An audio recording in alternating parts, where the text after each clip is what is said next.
kadib 18 bilood oo ay dagaal ka socdeen waqooyiga Itoobiya waxa hadda dhinacyada ay ka dhaxayso colaadu ay u muuqdaan kuwa raadinaya xal aan dagaal hayn oo ay uga gudbaan marxaladda ka taagan waqooyiga dalkaas.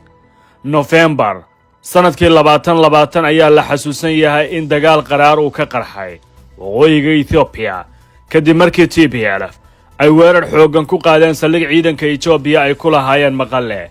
taasi waxa ay soo afjartay dagaal la filan karay saacad walba oo dhex mari kara iyaga iyo dawladda Itoobiya. Abiy wuxuu ku duulay Maqallo oo ay isku urursadeen hogaamiyaashii TPLF ee 30 sano kaligood haystay talada Itoobiya. maalmo kooban gudaheedna waxa uu dib u qabsaday magaaladan muhiimka. waxa la galay dagaal lagu hoobtay oo la isku adeegsaday xulafooyin dalka gudihiisa wadamada dariska qaarkood iyo caalamkaba. dagaalka halkaasi ka dhacay waxa uu galaaftay nolosha kumanaan qof halka uu Itoobiya ka dhigay wadanka ugu barakaca badan caalamka ee sanadkii 2021. inkasta oo aan hadda jirin weerar toos oo ka socda deegaanka Tigray, haddana dhinac walba waxa uu ku soo laabtay meeshii uu dagaalka ka bilaabay 2 sano ka hor. dhammaan deegaanka Tigray waxa wali ka go'an adeegyada korontada, bangiyada, isgaarsiinta iyo adeegyada kale ee asaasiga.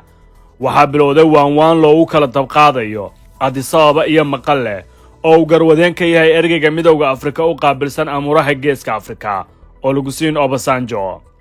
Abiy Ahmed oo dhawaan la hadlayay baarlamaanka dalkiisa waxa uu soo afjaray hadalhayn baryahan taagneed oo ku saabsanayd inuu heshiis qarsoodi u socdo dawladda federaalka Itoobiya ee jamhadda TPLF. Abiy oo la hadlayay baarlamaanka ayaa sheegay in la sameeyo guddi Itoobiya uga qayb gala wada hadallada. አሁን ወጥተው የሚያሙትን ጭምር ባሉበት ስብሰባ ላይ በስራ አስፈጻሚ ኮሚቴ አቋቁሟል።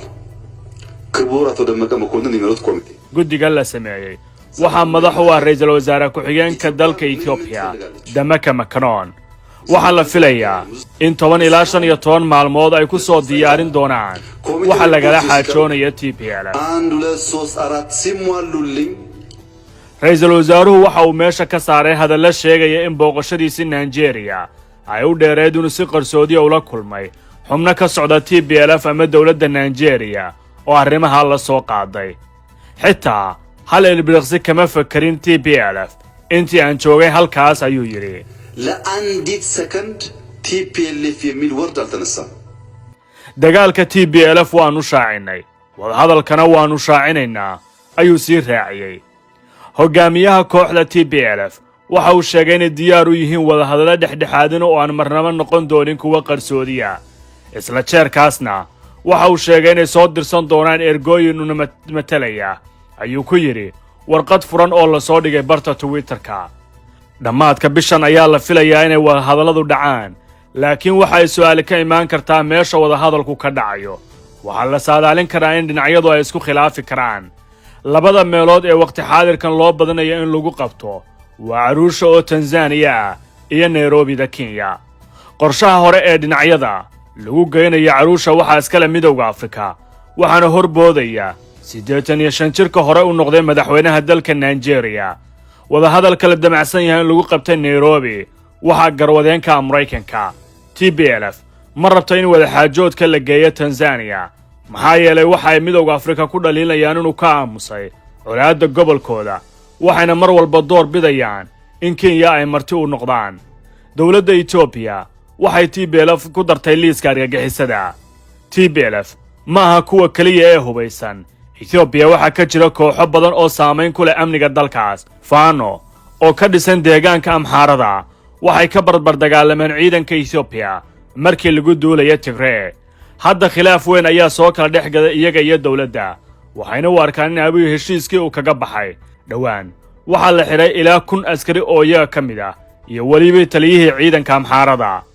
wale waa urur kale oo khatartiisa leh, ururka xoreynta Oromiya. waxay dagaal hubaysan kala soo horjeedaan dawladda Itoobiya. dhawaan ayay isku day afgambi ka sameeyeen dawlad deegaanka Gambeelada iyagoo oo taageeraya jamhad loogu yeero jamhadda xoreynta qowmiyadda Gambeela. dadka ka faalooda arrimaha Itoobiya waxay cabsi ka qabaan in dalkaas uu ka bilaabo isku dhac qowmiyadeed oo sababi kara dagaal aan dhammaad lahayn kaas oo ilaa hadda qaybo ka mid ah dalkaas si yar ugu sii fidaya. weli waxaa taagan oo kale xasuuqiyo iyo ficillo ka dhanaa isir beegsi oo ay ku jiraan kuwa diinta loona geystay dad muslimiin ah oo gobolka Amxaarada ka dhacay. ma jeceshahay inaad barato quraanka kariimka ah iyo culumta shareecada ugu kaalay markaska Nuurayn online oo baro adigoo gurigaaga jooga quraanka higaada iyo culumta kale islaamka wixii faahfaahin kala xiriir nambarada shaashada kaaga muuqda